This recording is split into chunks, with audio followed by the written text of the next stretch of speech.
হচ্ছে ওটা হচ্ছে প্লেন ল্যান্ডিংয়ের জায়গা, গোল মাঠ, সেটাকে আমরা নষ্ট করি, সেটাকে আরও আলোকিতকরণ করা হয়েছে যাতে বহু মানুষ ওখানে, বয়স্করা, বাচ্চারা ওখানে খেলাধুলো করে।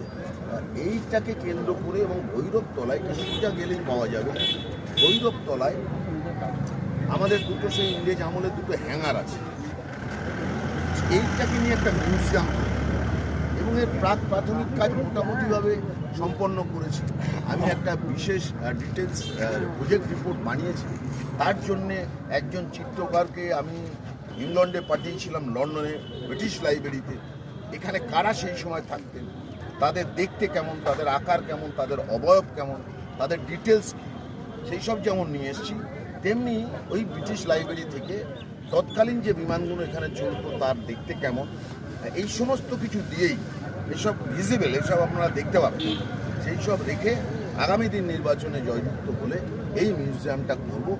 কারণ এটারও একটা কারণ আছে, অশোকনগর মূলত মুখ্যত এটা বাণিজ্যিক জায়গা নয়। এখানকার বেশিরভাগ মানুষ রাজ্য সরকারের চাকরি করে, কেন্দ্র সরকারের চাকরি করে, বা পাবলিক বা প্রাইভেট সেক্টরে তারা চাকরি করে, কলকারখানায় চাকরি করে।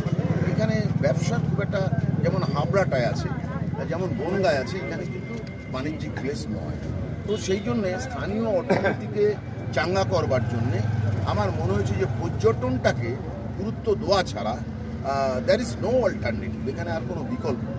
সেই জন্যে এখানে যদি ওই স্টে হাউস করি, এইটা যদি মিউজিয়াম হয়, একটু পরেই চাকলা ধাম, লোকনাথ বাবার ধাম দেখতে পারবেন এখানে থেকে, একটু পরেই ঠাকুরনগরে হরিচাঁদ গুরুচাঁদের ধাম, মতুয়া ধাম, সেটা দেখতে পাবেন। আরেকটু দূরে গেলে আপনি বেড়াচাপার ইতিহাস, একটা প্রাচীন ইতিহাস, 5000 বছরের পুরনো ইতিহাস, চন্দ্রকেতুগড় দেখতে পাবেন, বরাহমিহিরের ঢিবি দেখতে পাবেন। আরেকটু দূরে গেলে হাড়োয়ায় পীর গোরাচাঁদের মাজার পাবেন। আরেকটু বসিরহাটের দিকে গেলে ধান্যকুড়িয়া রাজবাড়ি পাবেন।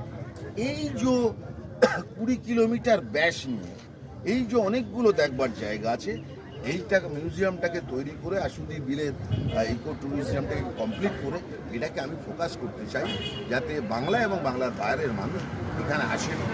এখানে আসলে স্থানীয় কেনা বেচা হবে, দোকানে একটা অর্থনীতি, অটো টোটো, একটা অর্থনীতির আলাদা একটা জোয়ার আসতে পারে।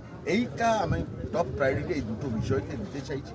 এছাড়াও যেখানে অনেক, সবটা তো বলা যায় না এইভাবে, বেশ কিছু জায়গায় কিছু খুব গুরুত্বপূর্ণ কাজ আছে, সেই কাজগুলো নিশ্চিতভাবে করবে। আর আপনাদেরকে বলছি, আপনি যে প্রশ্নটা দিয়ে শুরু করেছেন, আমি বলবো যে আপনারা মমতা বন্দ্যোপাধ্যায়ের উপরে ভরসা রাখুন। বাংলার মানুষ